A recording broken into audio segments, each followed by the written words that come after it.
சோறா கேட்டாங்க இது போராடக்கூடியவர்கள் கேவலப்படுத்துகிறார்கள் அந்த மக்களை. நான் கேட்குறேன், துப்புரவு பணியாளர்களை இடஒதுக்கீட்டில் பின்பற்றி அரசு பணி வழங்குமா இந்த அரசு? சமூக நீதி தான் நீங்கள் பேசுகிறீங்க. முதலமைச்சரை ஒரு 3 நாளைக்கு பட்டினி போடுங்களேன் பார்ப்போம்.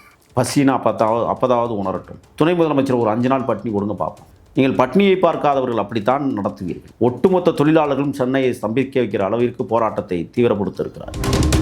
நீங்கள் இந்த 4.5 ஆண்டுகளில் 5 லட்சம் கோடிக்கு மேல் கொள்ளையடித்ததாக நான் சொல்லல, அறப்போர் இயக்கம் சொல்லுகிறது. இங்கே ஒரு அமைச்சர் 1 லட்சம் கோடி வச்சிருக்கிறார்.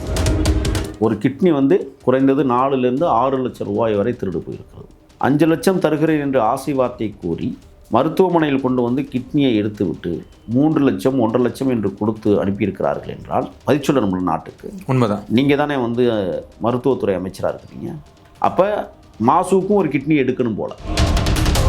புதிய சிந்தனை நேயர்களுக்கு வணக்கம். இன்றைய சிறப்பு நேர்காணலில் நம்முடன் இணைந்திருக்கும் சிறப்பு விருந்தினர் அரசியல் விமர்சகர் திரு முகில் அவர்கள். சார் வணக்கம். வணக்கம். நேற்று ஒரு துப்புரவு பணியாளர் தூக்கிட்டு தற்கொலை பண்ணியிருக்காரு. கிட்டத்தட்ட 4 மாசமா வேலை இல்லாமல் இருக்கான்னு சொல்லி மன உளைச்சலே தூக்கிட்டு தற்கொலை பண்ணியிருக்காரு. சார் என்னதான் பிரச்சனை சார்? இப்போ நீங்கள் சொல்கிற மாதிரியே துப்புரவு பணியாளர்களாக இருக்கட்டும், ஒரு நாள் லீவ் போட்டால் சென்னையை நார ஆரம்பிச்சிடும். இங்கிட்ட ஒரு பக்கம் செவிலியர்கள் போராட்டம். என்னதான் சார் நடக்குது? இந்த ராம்கே நிறுவனத்துக்கு குத்தகைக்கு ஒப்பந்தம் போட்டு எழுதி முடிச்சு பல ஆயிரம் கோடிகள் கொள்ளை அடிப்பதற்காக ஒரு திட்டம் போட்டிருக்கிறார்கள். இப்போ ராம்கே நிறுவனத்தில் வேலை செய்கிறவனுக்கு 3 வேளையும் இலவச சாப்பாடு. தெரியுமா உங்களுக்கு? தெரியும். துப்புரவு பணியாளர்களுக்கு 3 வேளையும் சாப்பாடு கொடுங்க, தப்பு இல்லை. அதே மாதிரி அசோக் லைலாண்டில் வேலை செய்கிற தனியார் தொழிலாளர்களுக்கு இந்த அரசு 3 வேளை சோறு போடணும். போடுவீங்களா? டிவிஎஸில் வேலை வைக்கிறாங்கல்ல, அவங்க எல்லாருக்கும் இந்த அரசாங்கம் 3 வேளை சோறு போடணும். சோறா கேட்டாங்க இது போராடக்கூடியவர்கள். சோறு உன்கிட்ட சோறு போடுங்க, நான் பசியோடு இருக்கேன், பட்னியோடு போடுங்க. கேவலப்படுத்துகிறார்கள் அந்த மக்களை. நான் கேட்குறேன், துப்புரவு பணியாளர்களை இடஒதுக்கீட்டில் பின்பற்றி அரசு பணி வழங்குமா இந்த அரசு? சமூக நீதி தான் நீங்கள் பேசுகிறீங்க. எல்லாத்துலேயும் இடஒதுக்கீடு பின்பற்றுறீங்கள. துப்புரவு பணியாளர்களுக்கு நீங்கள் இடஒதுக்கீட்டு முறையில் பணியை கொடுப்பீங்களா? எத்தனை பேர் வேலை செய்வான்? உங்களுக்கு தெரியுமா, இந்த ஆட்சி மாற்றம் நிகழ்வதற்குள் இந்த சென்னை நாரப்போகுது. இன்னும் கொஞ்ச நாளில் ஒட்டுமொத்த தொழிலாளர்களும் சென்னையை ஸ்தம்பிக்க வைக்கிற அளவிற்கு போராட்டத்தை தீவிரப்படுத்தியிருக்கிறார்கள். இன்றைக்கி நேற்று ஒருத்தர் ரவிக்குமாருங்கிற ஒரு தூக்கிட்டு தற்கொலை செய்து கொண்டிருக்கிறார். 4 மாதத்துக்கு வேலை இல்லை. ஒரு நகரத்துக்குள்ளே, அதுவும் பெருநகரத்துக்குள்ளே குடும்பம் நடத்துவது எவ்வளவு சிரமம் என்பதை முதலமைச்சர் உணர்ந்திருப்பாரா? முதலமைச்சரை ஒரு 3 நாளைக்கு பட்டினி போடுங்களேன் பார்ப்போம். பசினா அப்போதாவது உணரட்டும். துணை முதலமைச்சர் ஒரு 5 நாள் பட்டினி கொடுங்க பார்ப்போம். நீங்கள் பட்னியை பார்க்காதவர்கள் அப்படித்தான் நடத்துவீர்கள் இந்த மக்களை. எங்க பசிக்குதுங்கிறதுக்காக சோறு கேட்பதற்கு உழைக்கிற மக்கள். சோறாவது சாப்பிடுவேன்னு உங்கள்கிட்ட உழைக்க வந்தால் சோத்தை போட்டு அசிங்கப்படுத்தி கேவலப்படுத்தி இலவசங்கிற பேரில் இப்போ தற்கொலையில் ஒன்றாந்து நிப்பாட்டி இருக்கிறீங்க. எத்தனை உயிர்கள் பழி போக போகிறதோ தெரியல. ஒரு ஆண் தன் குடும்பத்தை நிலைநிறுத்தி காப்பாற்ற முடியவில்லை என்று ஒரு எண்ணம் அவனுக்கு தற்கொலை தான் முடிவுன்னு வந்திருக்கிறான்னா பெண்கள் என்ன பண்ணுவாங்க சொல்லி பாருங்கள். இப்போ இவர் செத்துட்டார் வேலை இல்லைன்னு சொல்லி, அவங்க வீட்டில் என்ன நிலைமை நடக்கும்? கணவனால் கூட இங்கே சம்பாதிக்க முடியாமல் செத்து போயிட்டானே, நம்ம எங்கே போய் சம்பாதிக்கிறேன்னு சொல்லி இந்த குடும்பமே தற்கொலை பண்ணுகிற அளவிற்கு வருகிறது என்றால் அதற்கு முழு பொறுப்பும் தமிழ்நாட்டு அரசை தான் குற்றம் சொல்ல முடியும். ஆக இன்றைக்கு ரவிக்குமார் என்பவர் தூக்கிட்டு தற்கொலை செய்து கொண்ட விவாதம் ரொம்ப கவனத்திற்குரியது. உங்களுக்கு அரசு கசனாவில் பணம் இல்லை, என்ன ஆட்சியை விட்டுட்டு போயிருங்கன்னு தான் நம்ம சொல்கிறோம். ஏன் ஆட்சி நடத்துறீங்க? கொள்ளையடிப்பதற்கா? நீங்கள் இந்த 4.5 ஆண்டுகளில் 5 லட்சம் கோடிக்கு மேல் கொள்ளையடித்ததாக நான் சொல்லல, அறப்போர் இயக்கம் சொல்லுகிறது. 5 லட்சம் கோடிக்கு மேலே கொள்ளையடிச்சிருக்கிறீங்கல்ல. 1 லட்சம் கோடியை இறக்குமதி செய்து இந்த மாதிரி பணியாளர்களுக்கெல்லாம் நிரந்தர வேலையாக்கினீங்கன்னா அது அந்த பிள்ளைகள் படிக்கும், அவங்க குழந்தைகள் படிக்கும், குடும்பம் நல்லா இருக்கும்ல. இங்கே ஒரு அமைச்சர் 1 லட்சம் கோடி வச்சுருக்கிறான். அப்போ ஒரு அமைச்சர் இந்த நாட்டில் வாழலாம், கொள்ளையடித்தவன் குதூகலமாக இருக்கலாம், குப்பை எள்ளுகிறவன் செத்து போகலாம் என்றால் இந்த ஆட்சி எந்த மாதிரியான ஆட்சி நடந்து கொண்டிருக்கிறது என்பதை பொதுமக்கள் பார்த்து கொண்டிருக்கிறார்கள். 2026 என்பது சாதாரண தேர்தல் அல்ல. உண்மையான சமூக நீதிக்கும் உண்மையற்ற சமூக நீதிக்கும் நடக்கிற இறுதி போர். இது பெரியாருக்கும் புரட்சித் தலைவர் எம்ஜிஆர் அவர்களுக்கும் நடக்கிற இறுதி யுத்தம். நான் அதுக்காக திராவிட முன்னேற்ற கழகத்தை சார்ந்தவர்களை திராவிடர்கள் அல்லது பெரியார் தொண்டர்களும் பேச மாட்டேன். இந்த இறுதி தேர்தல் யுத்தம் என்பது திமுகவை நிரந்தரமாக வீட்டுக்கு அனுப்புவது. இனிமேல் அதிகாரத்தை சுவைக்கக்கூடாது என்கிற வகையில் இன்றைக்கி ரவிக்குமார் என்கிற ஒரு தோழர் தற்கொலை செய்து கொண்டிருக்கிறார் என்றால் இந்த நேரத்தில் அந்த குடும்பத்திற்கு செமார்ந்த வீர வணக்கத்தை உறுத்தாக்குகிறோம். அதோடு மட்டுமல்ல, அந்த குடும்பத்திற்கு தமிழக அரசு 1 கோடி ரூபாய் நிதியை வழங்க வேண்டும். உங்களால் தான் இவ்வளோ பெரிய பாதிப்பை உருவாக்கியிருக்கிறது. அந்த குடும்பம் இன்றைக்கு தத்தளித்து கொண்டிருக்கிறது.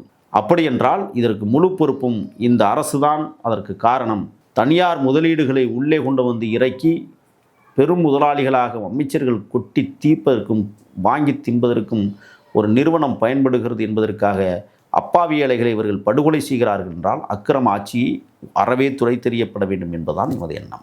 இது ஒரு பக்கம் இருக்க, இன்னைக்கு கிட்டு திருட்டு வழக்கில் 5 பேர் கைதாகிருக்காங்க சார். இது எப்படி சார்? இதுவும் வரப்போகிற தேர்தலில் பிரதிபலிக்குமா? அப்படி நிச்சயமாக. அதாவது கரூர், நாமக்கல் போன்ற பகுதிகளில் நெசவு தொழிலாளர்களாக இருக்கக்கூடியவர்கள் வறுமையில் வாடுவதால் அவர்கள் ஏற்கனவே என்ன செய்திருக்கிறாங்கன்னா, வட்டிக்கு வாங்கி குடும்பத்தை நடத்துகிற ஒரு சூழலுக்கு தள்ளப்பட்டார்கள். இப்போ புதுசாக திருச்சியில் வந்து என்ன ஒரு விடயம்னா, ஆளுங்கட்சியினுடைய சட்டமன்ற உறுப்பினர் ஒருவர் கிட்டத்தட்ட என்ன செஞ்சுருக்கிறாருன்னு சொன்னால், மிகப்பெரிய கிட்னி திருட்டது.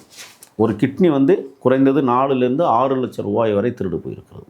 அப்பாவி ஏழைகளிடம் பொய்களை சொல்லி நெசவு தொழிலுக்காக வாங்கப்பட்ட கடன்களை அடைப்பதற்காகவும் 5 லட்சம் தருகிறேன் என்று ஆசை வார்த்தை கூறி மருத்துவமனையில் கொண்டு வந்து கிட்னியை எடுத்துவிட்டு 3 லட்சம் 1.5 லட்சம் என்று கொடுத்து அனுப்பியிருக்கிறார்கள் என்றால், இப்போ அதில் நிறைய பேர் கைது செய்யப்பட்டு கொண்டிருக்கிறார்கள். சிறப்பு புலனாய்வு பிரிவு இதில் வந்து ஸ்டாலின் மோகன் அப்படிங்கிறவரெல்லாம் கைது பண்ணியிருக்காங்க. திராவிட மா ஆனந்தன் அப்படிங்கிறவர், அங்கேயும் ஒரு திராவிட மா ஆனந்தன் இருக்கிறார்.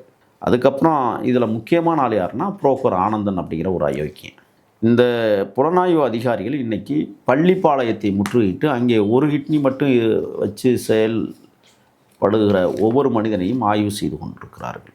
இந்த விஷயத்தில் இப்போ என்னென்னா, கிட்னி திருட்டில் திருச்சியில் இருக்கிற ஒரு மிகப்பெரிய தனியார் மருத்துவக் கல்லூரி கிட்டத்தட்ட 200க்கும் மேற்பட்டவர்களிடம் இது போன்ற கிட்னி திருட்டுகளை நடத்தியிருக்கிறார்கள் என்றால் அப்பா சாதாரண விஷயம் அல்ல.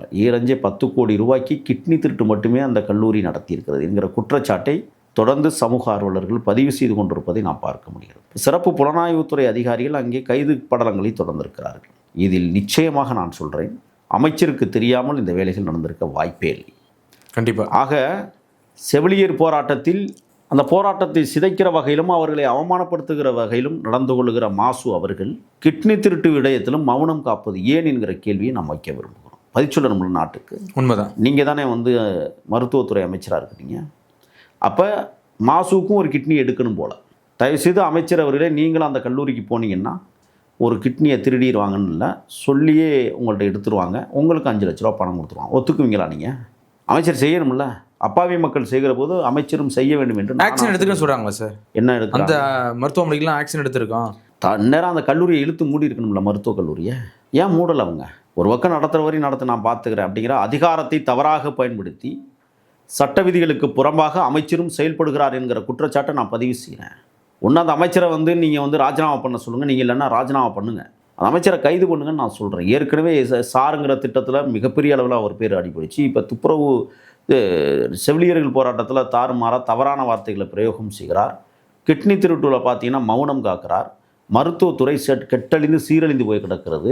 இங்கே பாருங்கள், புதுக்கோட்டையில் மருத்துவக் கல்லூரி மருத்துவமனைன்னு ஒரு கல்லூரியை கட்டினாங்க.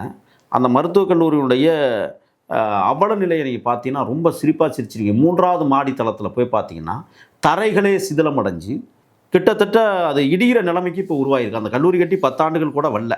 அப்படி என்றால் இவர்கள் எப்படியான ஆட்சி முறையை வந்து நடத்தி கொண்டிருக்கிறார்கள் என்பதற்கு அது சாட்சியாக இருக்கிறது. இதுதான் இவங்க லட்சணம். இந்த ஆட்சியாளர்களுடைய லட்சணம் என்னென்னா இதுதான். அப்போ மருத்துவத்துறை இந்த அளவு செயல்படுது, ரொம்ப சிறப்பாக செயல்படுறது மாதிரி நடிக்கிறாங்களா? இந்த லட்சணத்தில் இந்த மாதிரி வந்து மருத்துவத்துறை இயங்கி கொண்டிருக்கிறது என்றால் யாரிடம் போய் நாம் புகார் சொல்லுவோம்? இப்போ நீங்கள் அந்த மருத்துவக் கல்லூரி மருத்துவமனைக்கு புதுக்கோட்டைக்கு போனீங்கன்னு சொன்னால் 2வது மாடியும் வெடித்து சிதறிக்கிட்டு இருக்குது. தரைத்தளமே அங்கே இருக்கிற டைல்ஸ்கள்லாம் எப்படி எடுத்துகிட்டு எங்கே எடுத்துகிட்டு போனான்னு சில டைல்ஸ்லாம் காணும், மண்ணை போட்டு மூடி வச்சுக்கிறாங்க 2வது தளத்தில். இது எப்படி இருக்குது? டைல்ஸ் மேலே மண். இது டைல்ஸு வெட்டி எடுக்கப்பட்ட அந்த டைல்ஸ் இருக்குல்ல, காணாமல் போன டைல்ஸ், அதில் மண்ணை நிரப்பி வச்சுக்கிறாங்க. சூப்பரில் எப்படி பராமரிப்பு பணியில் இந்த மருத்துவமனை தரையையே இவர்கள் பராமரிக்க முடியவில்லை என்றால் மருத்துவ உபகரணங்களை இவர்கள் எவ்வாறு பத்திரமாக பாதுகாப்பாக வைத்திருப்பார்கள்?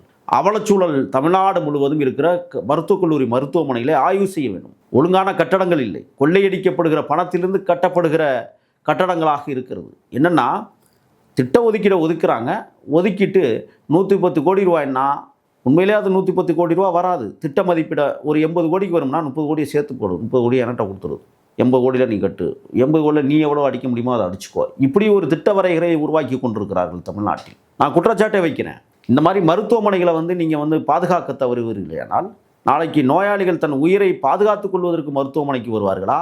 இல்லை கட்டடம் இடிஞ்சு விழுந்து நோயாளிகள் இறந்து போவார்களா என்கிற கேள்வியும் நான் வைக்க விரும்புகிறேன்.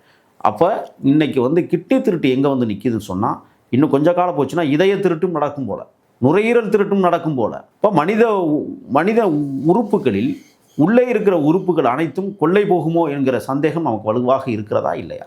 கண்டிப்பாக. ஆக மா சுப்பிரமணியன் அவர்களே உடனடியாக தகுதி நீக்கம் செய்யப்படணும். பதவி இல்லை, தகுதியே இல்லை, அந்த லெவலுக்கு சீர்கெட்டு கிடக்கிறது மருத்துவத்துறை. கண்டிப்பாக சார், பொறுத்திருந்து பார்க்கலாம். மிக்க நன்றி சார். நன்றி.